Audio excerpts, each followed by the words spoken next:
Welcome back, everybody, to this week's episode of Leadership Ready Room Chats. I'm Brandon Jenkins here with my co-host, Tom Brother Murray. And this week we are energized by this question or this topic of when does your calendar as a leader stop being yours? In other words, when you look at your calendar and you see everything on there, all the meetings with people, all the activities you're supposed to be engaged in, when is it like, wow, where did this come from? None of this stuff is what I actually want to be doing. Hopefully it's not like that, but I have this intuition that it's like that for a lot of leaders out there. So, Tom, I'll kind of kick it over to you. Like, what does this topic bring up for you? Uh, this is another one, Brandon, that's just, very present for me and for you as well, right? Based on our conversation yesterday. And the first thing that comes to mind for me is just yesterday I had this moment where everything felt heavy. And the day before I'd had some emotionally draining things, not major crises, but things that felt draining to me, that felt taxing, that I didn't enjoy doing or didn't look forward to doing. And then I woke up yesterday with that dread still hanging over me a little bit. And the thought that went through my mind was, does it always have to be like this? And and again, I shared that with you yesterday, and I don't I don't think it does, right? That's what I want to that's my answer to myself. No, it doesn't always have to be like this. And I wasn't thinking that in the moment. Uh but given myself some grace for that. And no, it doesn't have to be like that. Not all the time, right? We don't always get to choose as a leader how we spend every minute of our day, but we should have a decent say in it. And I know we're going to dig into it, but that's my real simple answer to myself. No, I should have more control than I'm letting myself have. I should have more agency in what this looks like because I am belatedly, perhaps, becoming aware that when I put the wrong things on my calendar, when I engage in the wrong activities, wrong for me, I don't feel good. Brings me down, and there are second and third order effects to that.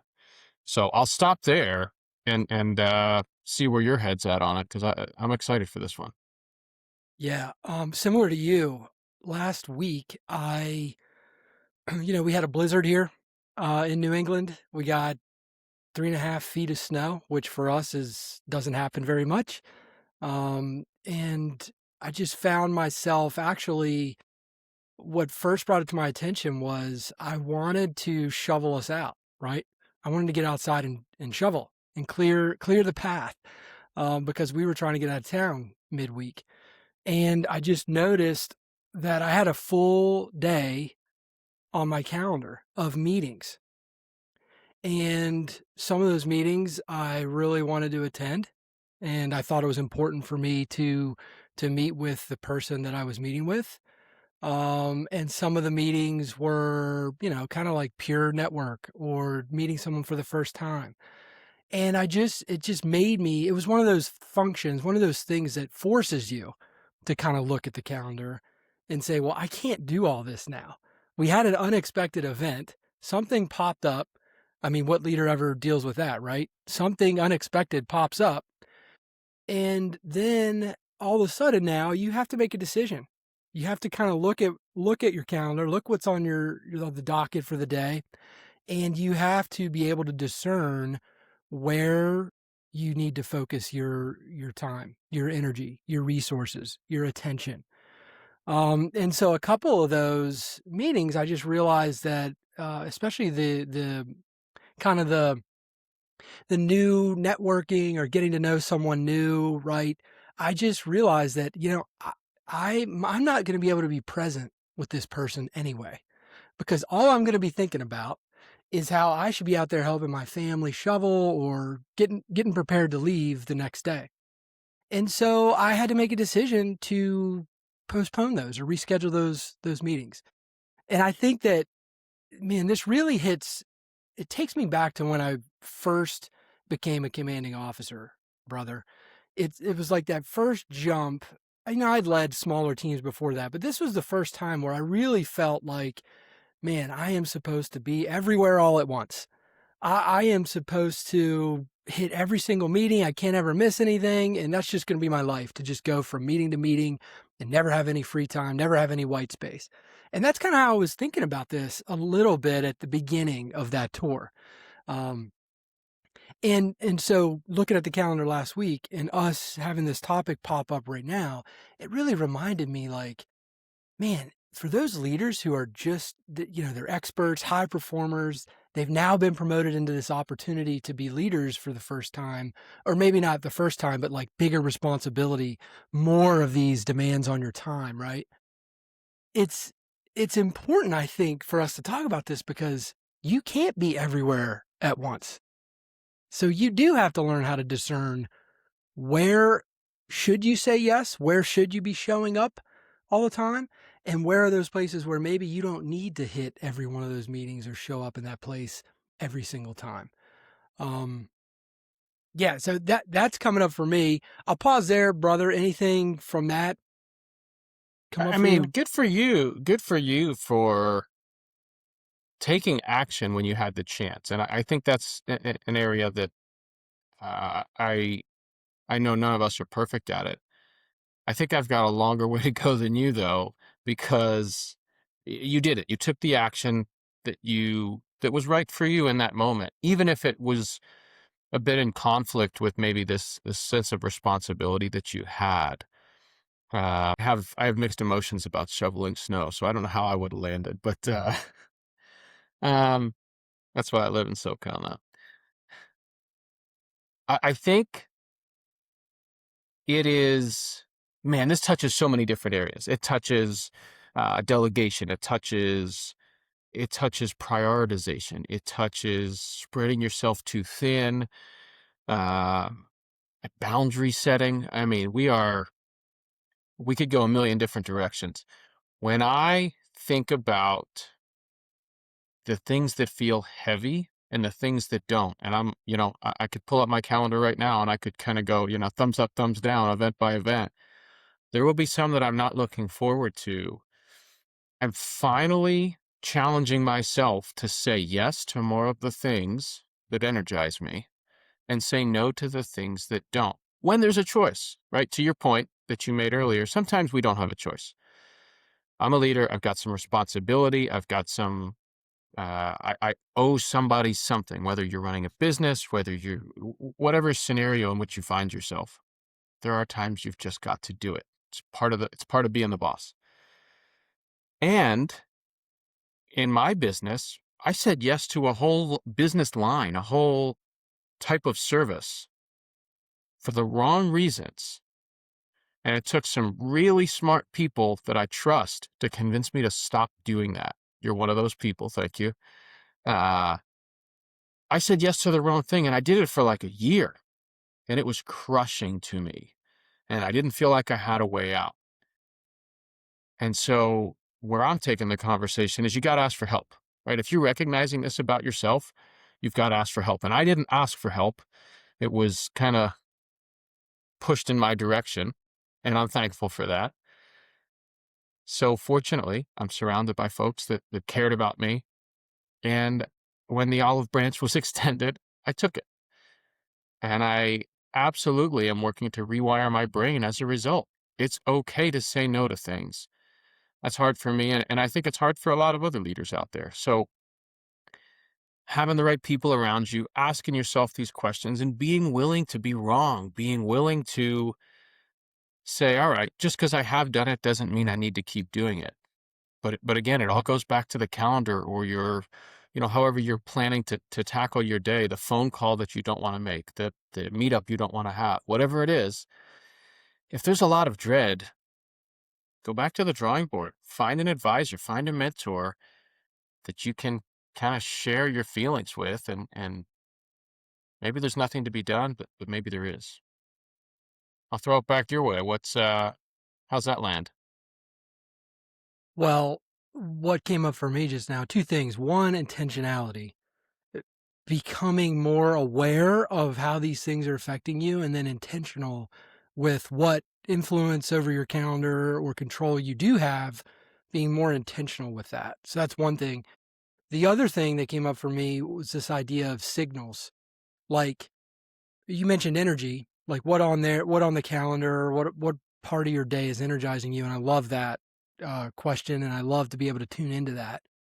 I'm just curious, what other types of signals should a leader be kind of on the lookout for or noticing, right? That tells them that maybe they're involved in too many of the wrong things. Um, yeah, curious if you have any thoughts on that.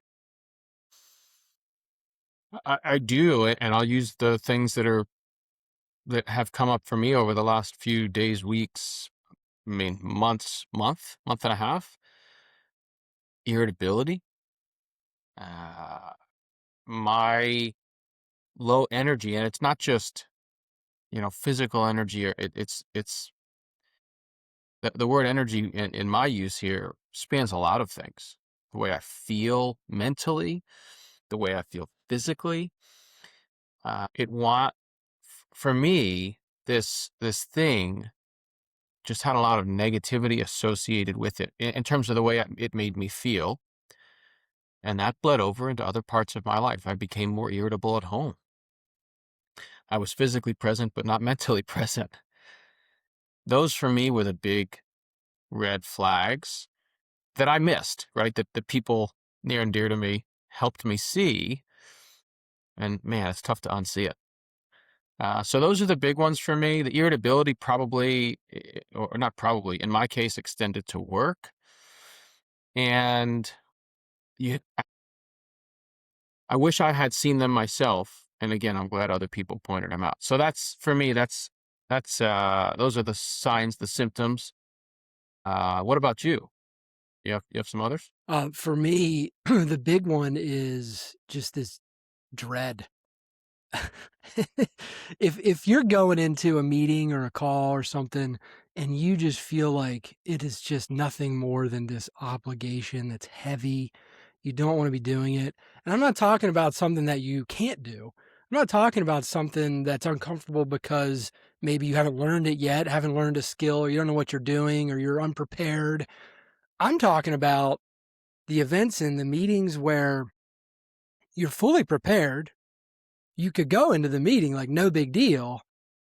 And yet at the same time, you're just looking at it with this dread, like, I'd rather be doing anything else but that right now.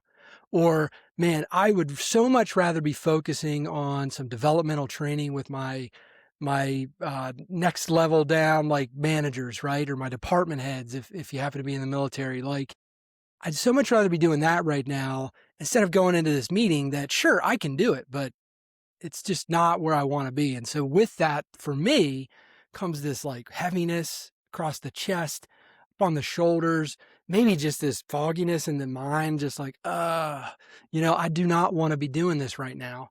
Um, and okay, that might happen once in a while, but if you notice that every single day you're feeling like that before one or more of the things you're doing, man, that to me has always been a good sign of, wait a minute, like, do I have to be doing these things that I'm dreading? And right, it allows you then to be aware of it and then intentional, because maybe I do have to be in that room, like you said, Tom. Maybe I do have to go to this weekly stand up meeting because for whatever reason, right? Maybe I do have to be there, but you'll never, if you're not intentional about it and you never start to like become aware of how these things are uh, making you feel, then you're just going to be subject to them. You're just going to keep doing it, going through the motions, like autopilot. It's like having autopilot on and never taking it off, never feeling the controls, man. You know? Totally, and I'm so glad you mentioned dread. I think I told myself that the weight was some mix of a badge of honor. I'm lucky to feel this. I'm lucky to. That was, I told myself that story, and I think a lot of other leaders do too. Hey, I'm supposed to feel this way. This is supposed to suck. I'm built for it. I can do it. And I'm questioning that that's the right approach. It's not the right approach for me, even though I walked that path for longer than I'd like to admit. And dread, right? If that's it, maybe we can get that classified as a real thing. Chronic dread is is a warning sign. That's a problem. It's not, for me, not something to be proud of. It's something to be addressed. And that's I mean, to tie your comments and mine together, that's my challenge to myself going forward.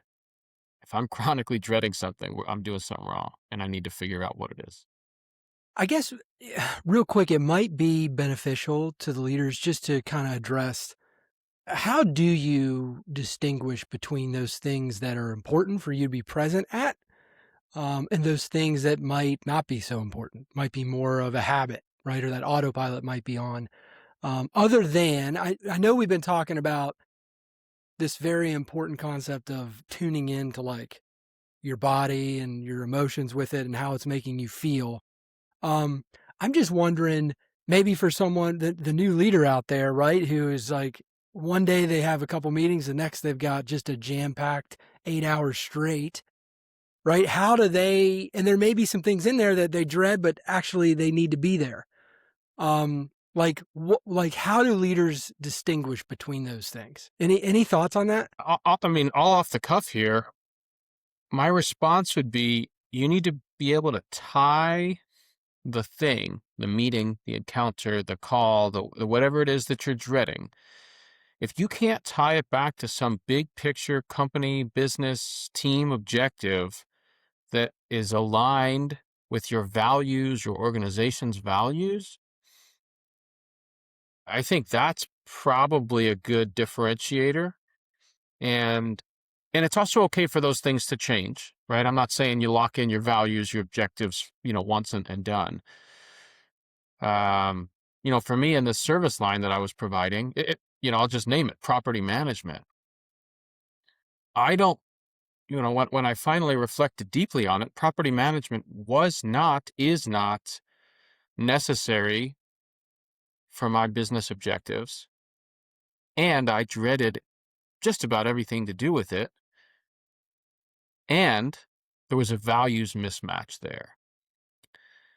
And so when I finally thought about it in those terms, it actually became a relatively easy decision to shut that service line down. Whereas perhaps, again, I'll stay topical to my business. Perhaps I've got a client, a buyer client, a seller client in my real estate brokerage. I may be dreading a phone call with them because they're upset about something. That doesn't mean I dread the entire line of business, the service line, um, it's okay, right? It's almost like it's a one-off. Uh, or if you got a boss that says this is what you're going to do, you may dread it every time, but the answer is, okay, boss, I'll be there, right? So there's some nuance to to my answer, I suppose. Uh, but for the things that you control, the things that you're electing to put on your calendar, I think a values alignment is probably the most important one, Brandon. I'll flip it back to you. How would you work to tease out which things it's okay to dread and which it's not? Yeah, dude, I love the deep connection to purpose and values. Like if you have the ability to do that, start there. So I'm with you, brother. Start there. If you have whatever control and influence you have over your calendar, if you have the ability to like pick and choose the things that you're showing up to, making sure that they all align with your deeper purpose, your business's deeper purpose and mission, the values. Like if there's not alignment with those things, yeah, absolutely, man. If you have the ability, consider cutting that. Um, Context always matters, brother, like you said. I mean, if your boss is telling you that he needs you to show up, that's a little bit more of a delicate situation.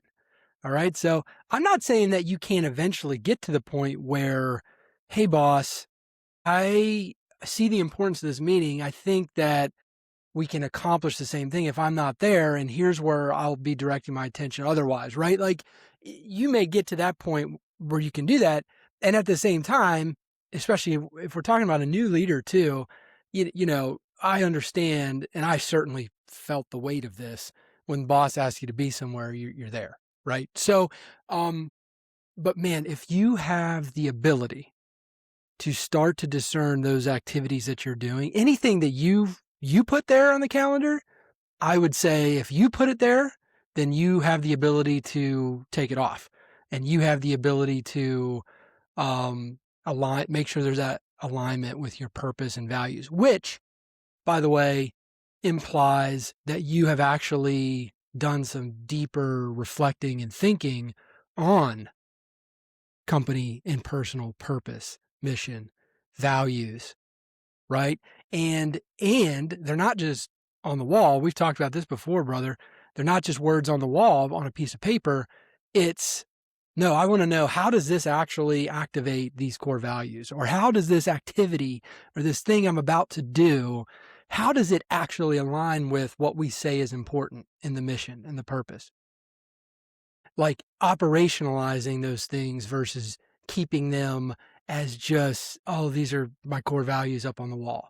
Um, in which I think that you have probably run into that, like I did throughout my career occasionally, where, a boss might have core values or something up on the wall, but you were never really sure, like, what does that really mean to how I show up every single day? Like there was no real connection there from the boss. And then you're left, and implication here for leaders, if you're not doing this, helping your team connect this, then guess what? They're going to be doing this. They're going to do the same thing I'm talking about. I'm not really sure what those mean. I'm not really sure how those connect to what I do on a daily basis.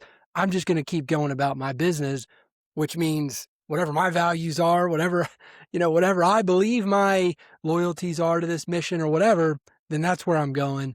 And so as a leader, of course, there's a whole bunch of different implications, and we could go down a rabbit hole with communicating values and actually demonstrating them with your actions. Um, Man, I think I went the long way about it. One other thing I would say is as the leader, when you're trying to discern between what needs you there and what doesn't, what are you uniquely positioned to do in this organization? Okay. As an example, there's in the military, there's certain risk decisions that are supposed to be kept at your level. And so if there's some kind of meeting where a decision like that needs to be made, you may not want to go to it, but that is your responsibility potentially as the leader of that specific team or that organization. And so I would say risk, like what level of risk is being mitigated or not being mitigated when you're not present or your inputs aren't going to be at that meeting or at that event. I mean, that's another area I think is important, is just understanding your unique role in on the team, like what can only you do, understanding that, and then looking at those things on the calendar where, yeah, that requires me because I'm uniquely positioned as the only one to be able to do that. I think that's another thing. I'll pause there. Yeah, I love that you brought in the risk element. As you're saying that, I'm also thinking that there are some things that might be essential to your mission and that you still dread. There may be an organizational alignment, but you personally don't want to do those things. Well, if you're in a position to hire them out, to have somebody else work on them, now we're bringing in delegation. And depending on your organization, I would also throw out a watch out that in some cases, the part of it that you don't like might come bouncing right back to you, where you've got to have the right person with the right tools, the right process defined if you're going to push things down that you really don't like. And I say that from experience. I tried to hire out my property management. I tried to build a team around it. And while they did a lot of the work, most of the things that I really didn't enjoy about it still landed on my plate. And so if you're really dreading something, yeah, I absolutely encourage you to explore alternate paths to mission accomplishment, uh, realize that you may never be able to shed it all if it still lives within your organization. The risk piece, though, again, totally aligns with me in any organization, no matter what you're doing, selling, making. There are risk decisions, and if they're being made at the wrong level, the consequences can be profound.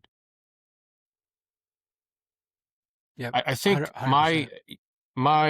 I'll kind of my last comment here, I think, is as I reflect on this conversation and so many others before this, the thing I'm asking myself now with more regularity is, am I building a life, a leadership life, a business life, whatever you want to call it, that energizes me or that results in dread? And I need to listen to the answer, and I need to then act based on the answer to that question. And so that's the challenge I'm sitting with. I'll flip it back to you. Yeah. I think that is so critical, brother. We only get one life. And I one of the phrases I dislike or that I just doesn't resonate with me anymore. I get it, I understand it, but it's work-life balance. Um, it's all just life. It is all everything you're doing and experiencing is life. It's if you happen to be at your place of work, okay, still your life. And therefore, the question becomes, how much of my day, how many of my days, how many of my months and years am I supposed to spend 50 to 70% of my time doing something that I dread or in the activities that I don't want to be doing in service of this other 50, to 40% or 30% of my life where what? That's where I'm supposed to enjoy it. That's where I'm supposed to feel at ease. That's where I'm supposed to feel fulfilled. Um, and that's kind of like a black and white type thing, but that's my point is it's not black and white. Like my point is you can look for these areas where there's more ease and where you're not dreading everything you're doing every day, all day in all aspects of your life, including where you work. Am I saying if you're in a place where you're dreading every day, like just go in and quit tomorrow? No, I'm not saying that. Context matters. You might have a family and kids and you got to pay the bills. So I'm certainly not suggesting that. But what I am suggesting is the awareness that Tom and I have hit on here. Becoming aware of one, what are your values, your purpose? What is your unique role on this team? Other than just I'm the leader or I'm the manager, I'm the director. Okay, that's great. That's a title. What is your unique role on that team? What are the things that you are uniquely positioned to do, that you are uniquely meant to be doing? Understanding that, how do those connect to your core values, right? Starting here. And then with that, now you can look at your calendar, right? And this is an exercise you can go do right now. Look at your calendar for the next 2 weeks. You don't have to change a thing on it. You don't have to take anything off that feels weird or that you see it and you dread it. And so you don't have to cancel it. Just look at it and mark it somehow. The digital, put something in parentheses there, make it a different color. If it's a physical calendar, maybe put a little sticky on there or whatever. Just become aware of how it makes you feel. When you see it, are you like energized by it? Or are you like, ugh, I do not want to be doing that? And just mark it. Just do that for like a week or two. And just notice then how aware you become of how you're spending your time and the things that you're doing. Okay. Um, that's what I would leave you with because it starts with that awareness and then you can be intentional. You'll know what you can cancel, what you can't, you'll start to discern like where you have to be, right. But if you're intentional about it and aware of how it's making you feel and aware of what you're uniquely meant to do, now you can start to, exert a little more agency, be a little more empowered with your days and your time. So, yeah, that's kind of my parting words, brother. Anything else before we close out for today? No, Brandon, that's a good one. Take us home. All right, brother. Hey, anyone out there, thank you for joining us live. Thank you for watching this after the fact. If the stuff we're talking about here resonates with you, these leader development topics, then please reach out to Tom, reach out to me. We would love to continue the conversation with you. We invite you also to head over to leadershiprr.com. Check out Leadership Ready Room. It is the space where we invite peer leaders in to learn how to get in the room with other leaders who get it, who get these types of topics, who are dealing with these every day in different contexts. And so you just get that breadth of perspective, and you're with other people who care about your growth just like you would care about theirs. Um, yeah. So if any of that resonates, please reach out, check it out, and we will see you next time on Leadership Ready Room Chats.